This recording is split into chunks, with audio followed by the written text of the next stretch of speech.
and I have to still say allegedly, has done things and allegedly participated in a lot of things that the public would not be happy to know. It's hard to believe that two of the biggest names in the music industry, Sean Combs, better known as Diddy, and Sean Carter, the iconic Jay-Z, are now at the center of allegations that could shake the very foundation of their legacies. But here we are, with shocking accusations and jaw-dropping revelations pouring out every day. The question on everyone's mind is, how far are these two willing to go to protect their empires? And maybe even more importantly, how far have they already gone? Let's start with Diddy. Despite sitting in a jail cell, he's proving that his reach extends far beyond those concrete walls. According to legal filings, he's been working overtime to influence witnesses in his favor. Prosecutors have accused him of using other inmates' phone privileges, sneaking around the rules to make three-way calls that connect him to people who aren't even on his approved contact list. And why? To allegedly intimidate, manipulate, or bribe witnesses into silence. So yesterday, Monday, Diddy celebrated his 55th birthday, but this year was a lot different. It was no Diddy parties. It was none of that. None of that stuff. Well, happily so, I guess, right now. But anyway, so this is his first birthday behind bars. Imagine this. Here's a man facing some of the most serious charges of his life, locked up in one of the most notorious detention centers in the country, and yet he's still managing to pull strings. It's been reported that he's been instructing family members and others on the outside to dig up dirt on anyone who might testify against him. In fact, prosecutors claimed in court that Diddy's jail cell was raided, and in his notes there were instructions to find damaging information about his accusers. Just let that sink in. This isn't just about saving his reputation, it's about maintaining control even behind bars. And let's not forget how calculated this man has always been. Think about it. Diddy has built his career on knowing how to manipulate situations and people to his benefit. From his early days at Uptown Records to creating a music empire with Bad Boy Entertainment, he's been a master chess player in the industry. But now, as prosecutors allege, that same skill set is being used to influence the legal process. They argue that he's too much of a risk to be released on bail because, as they put it, no set of conditions could stop him from tampering with witnesses.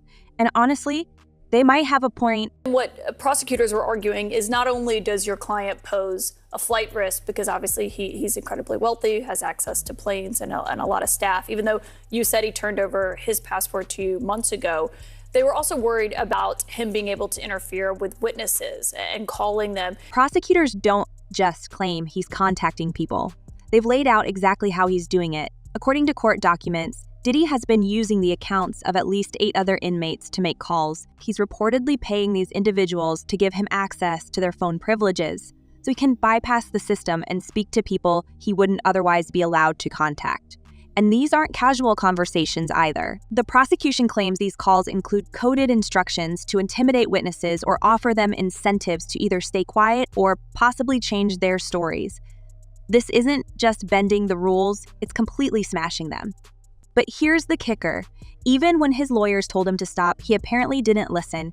His legal team has been working frantically to convince the court that he deserves bail, even proposing a high-profile package that includes 24-hour private security and house arrest. But every time they think they're making progress, Diddy's actions seem to undercut their efforts. In one particularly eyebrow-raising move, his attorneys had to admit that he's been breaking prison rules by orchestrating unauthorized calls. Can you imagine how frustrating that must be for them? He's essentially sabotaging his own defense. If they did in fact occur, their argument is more than likely going to be that this activity was consensual, that this person was a willing participant, and not only that, but that these individuals assumed the risk of being present at those parties, of engaging and voluntarily engaging in the conduct and being in those spaces, consuming alcohol and things of that nature. And then there's the matter of the leaked phone calls. Yes, you heard that right. Alleged recordings of Diddy speaking to people outside the prison have surfaced online, and they're as wild as you'd expect. On one call, he reportedly warned someone, "You think I wouldn't get at you from the inside?" That's not just confidence, it's borderline arrogance. He allegedly used coded language to reference people he wanted to pressure, mentioning things like sending vitamins or packages to certain individuals. If these calls are real, they paint a picture of someone who's not just desperate, but also deeply entrenched in a mindset that he's untouchable. If that's part of the indictment, that's somewhat like a blackmail. He was blackmailing people to be in the freak-offs. So that's federal. That could be that's a federal charge. He can't blackmail people to say, yo, listen here, you did it once and you gonna do it again. That ain't gonna make it with the government or nobody. And let's not forget his social media antics. Even from jail, Diddy has been trying to shape public perception. Prosecutors pointed to a video he posted of his children wishing him a happy birthday, calling it part of a calculated effort to influence potential jurors and sway public opinion. Now, on the surface, a cute family video might not seem like a big deal, but when you pair it with everything else, manipulating phone systems, attempting to contact witnesses, and allegedly orchestrating smear campaigns, it starts to look like just another piece of a larger strategy. He's trying to play the game on all fronts, and he's playing to win. But how does Jay-Z fit into all of this? Well, let's not forget that he's also facing his own legal troubles. In a shocking twist, a lawsuit was recently amended to include him as a co-defendant in a case that alleges he participated in unspeakable acts at an after-party back in 2000. While Jay-Z has vehemently denied the claims, accusing the accuser's lawyer of engaging in blackmail, the timing couldn't be worse. His name is now being dragged into the same murky waters as Diddy's, and the parallels between the two are hard to ignore. This morning, rap mogul Jay-Z is denying allegations he assaulted a 13-year-old girl alongside rapper Sean Diddy Combs. That civil lawsuit filed against Combs in October was amended Sunday to include Jay-Z. The accuser, identified only as Jane Doe, says she was assaulted by both men. Jay-Z, like Diddy, has built his career on being a master of the game. He's not just a rapper, he's a mogul, a billionaire, a cultural icon. But with great power comes great scrutiny, and this lawsuit is shining a spotlight on some of the darker chapters of his past. The accuser claims that both Jay-Z and Diddy were involved in a horrific incident after the MTV Video Music Awards more than 2 decades ago. And while Jay-Z has taken a more measured approach in his public statements, the allegations have already caused significant damage. Even if he's ultimately cleared, the court of public opinion can be unforgiving. What's fascinating is how these two powerhouses, once seen as rivals, then as allies, are now facing similar accusations of manipulation and abuse of power. It's almost as if their shared history of ambition, control, and dominance has caught up with them. And let's not pretend this is happening in a vacuum. For years, there have been whispers about the length these men would go to protect their empires. From controlling artists' careers to silencing critics, their reputations have always had a shadowy edge, but now the shadows are becoming visible, and it's not a good look. And we do have some breaking news that we want to bring to you. It was being reported by TMZ and now Fox News. We are learning that Jay-Z is accused of a 13-year-old girl. That is new in the Diddy lawsuit. Prosecutors argue that both men have used their wealth and influence to shield themselves from accountability. In Diddy's case, this allegedly includes paying off witnesses and using intimidation tactics to keep people quiet. In Jay-Z's case, the lawsuit accuses him of trying to discredit the accuser and her legal team. And while their methods may differ, the goal seems to be the same: control the narrative and avoid consequences at all costs. But here's the thing. The walls are closing in. With every new allegation, every leaked phone call, and every court filing, the image of these untouchable titans begins to crack. And the more they try to maintain control, the more it seems to slip through their fingers. It's a classic case of power and hubris, and it's playing out in real time. Surprised with the decision. I'm surprised that Judge Subramanian entertained it. He held a 2-hour hearing, which we were covering live, and he issued a 5-page written order. Most other judges, including the 2 previous judges, to consider this issue, summarily denied the bail motion. I think a lot of it stems from Judge Subramanian being a newer judge. This is a Biden appointee. He has a civil background. We transition into the next chapter of this story. One thing becomes clear.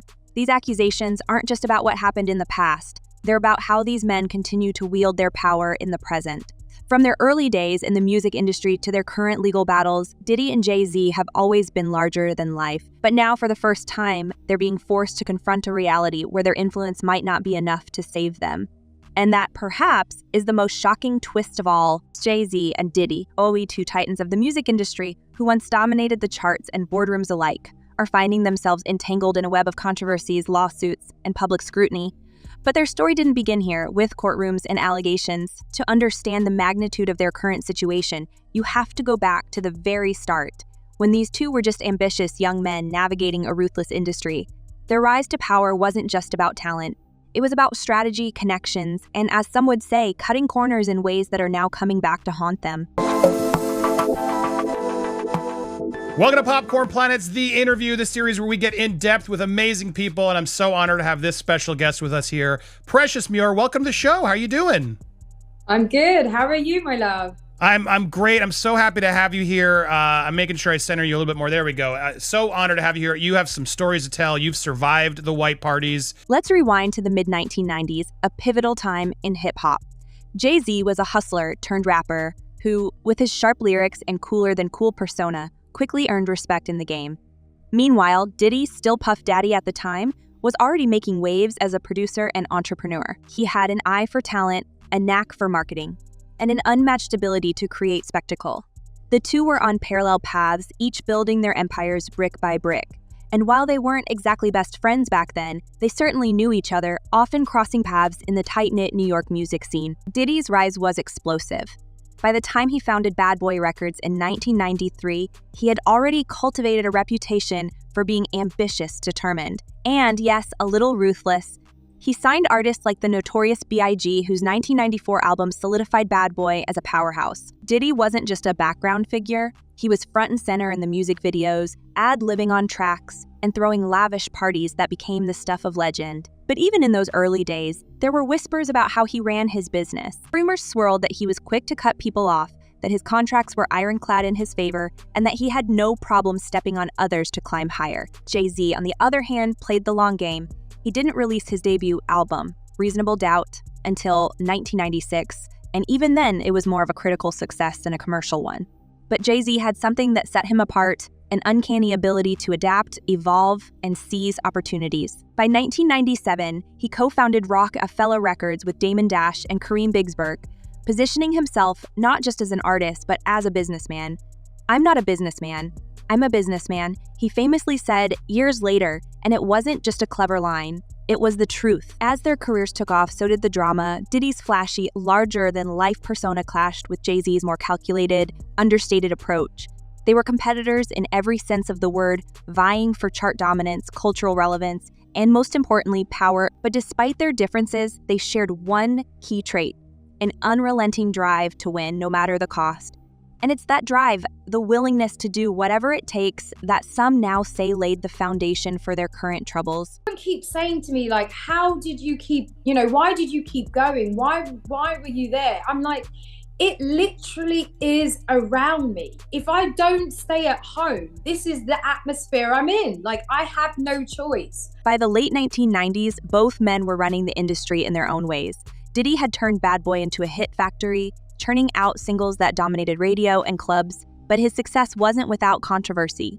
Behind the scenes, artists began to speak out about their experiences with the label. There were allegations of unfair contracts, withheld payments, and a culture of fear that kept people in line. Total 112, Faith Evans. Many of his artists eventually left, some quietly, others with very public grievances. He is very, very dominant. Like, he wants to control the situation. He wants to control his inner circle. He wants to make everyone have a good time and enjoy his parties. And so, it is scary because you think, this person or possibly his social network or the people he's around could make or break your career. Jay-Z, too, was carving out his empire, but his rise wasn't without its own set of complications. His partnership with Damon Dash, once seen as unbreakable, began to show cracks as Jay-Z's star rose. By the early 2000s, rumors of tension between the two were rampant, culminating in Jay-Z taking full control of Rockefeller and effectively pushing Dash out. It was a cold, calculated move that cemented Jay-Z's position at the top but left a trail of bitterness in its wake. Dash later accused Jay-Z of betrayal, saying in interviews that he felt used and discarded. And while Jay-Z largely stayed silent on the matter, his actions spoke volumes. If you say the wrong thing or you complain or I don't know, there's an element where you're just, I guess, manipulated in a way to make you feel like, oh, you have to please everyone around you. You can't say anything wrong. You don't want to say a bad thing. Or, when they're constantly asking, would you like to do and you're like, well, I don't do and they're like, well, why don't you do? Fast forward to today, and it's hard not to see these patterns repeating themselves. Diddy's history of alleged manipulation and control has become a focal point in the lawsuits against him. From former employees to ex-partners, The stories paint a picture of a man who wielded his power like a weapon. One former bad boy artist described him as someone who didn't just burn bridges, he blew them up. And while Diddy has denied these allegations, the sheer volume of complaints is hard to ignore. Jay-Z, meanwhile, is facing his own reckoning. The recent lawsuit accusing him of being involved in an incident from over 20 years ago has reopened old wounds and raised new questions about his past, while he's been quick to dismiss the claims as baseless. Some critics argue that his response lacks the accountability people expect from someone in his position. And then there's the issue of his silence regarding Diddy's situation. For two men who have been so intertwined in the industry, Jay-Z's decision to distance himself is telling. Is it self-preservation, or is there something more to the story? Using, allegedly, these events to invite them back to these private mansion parties and hotel parties and God knows what else. But he was utilizing the branded events to be able to, get the girls to come over to his private spaces, allegedly. The friendship, or perhaps alliance, between Diddy and Jay-Z has always been complicated.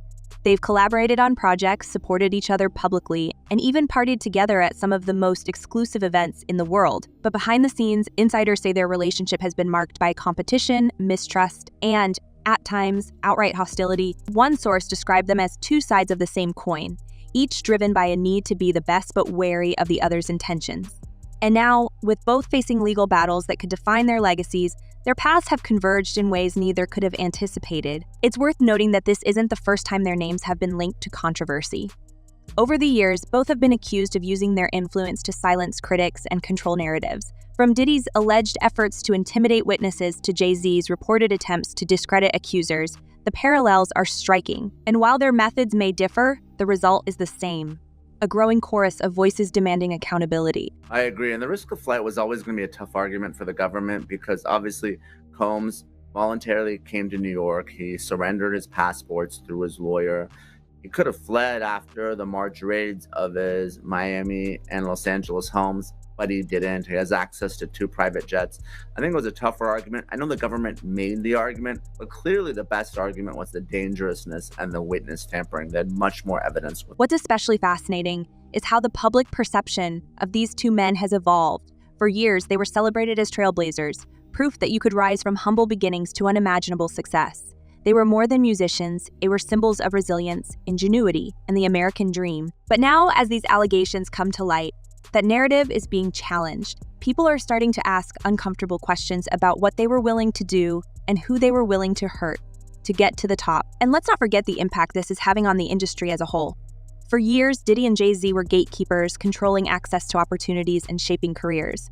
But with their reputations under fire, the power dynamics are shifting. Artists who once stayed silent out of fear are now speaking out, and the industry is being forced to reckon with its own complicity. It's a moment of reckoning not just for these two men, but for the culture they helped create. What it shows, what the complaint is illustrating is this completely out of control party on a super yacht, including various celebrities, that when you read it, it kind of rings true. I mean, when you read it, it doesn't come off as being something that's completely unbelievable. As we look ahead, one thing is clear: the fallout from these scandals is far from over. For Diddy, the legal battles are just beginning, and with prosecutors reportedly building a strong case against him, the stakes couldn't be higher. For Jay-Z, the lawsuit may be just the tip of the iceberg, especially if more accusers come forward. And for both men, their legacies, their carefully crafted brands, are in jeopardy. The question now is, how will they respond? Will they fight to clear their names, or will they double down on the tactics that got them here in the first place? And perhaps more importantly, what does this mean for the industry they helped shape? Only time will tell, but one thing's for sure: the story of Diddy and Jay-Z is far from over. In fact, it might just be getting started. As the curtain falls on this chapter of Diddy and Jay-Z's saga, viewers are left with a whirlwind of questions and speculations. How far will these titans go to protect their empires, and what other revelations might surface as their legal battles unfold? More importantly, how will the industry they've shaped react to these controversies? The comment section is open for your thoughts and theories. Don't hold back, share your perspective, and let the discussion begin. Until next time, stay tuned and keep the conversation going. Goodbye for now.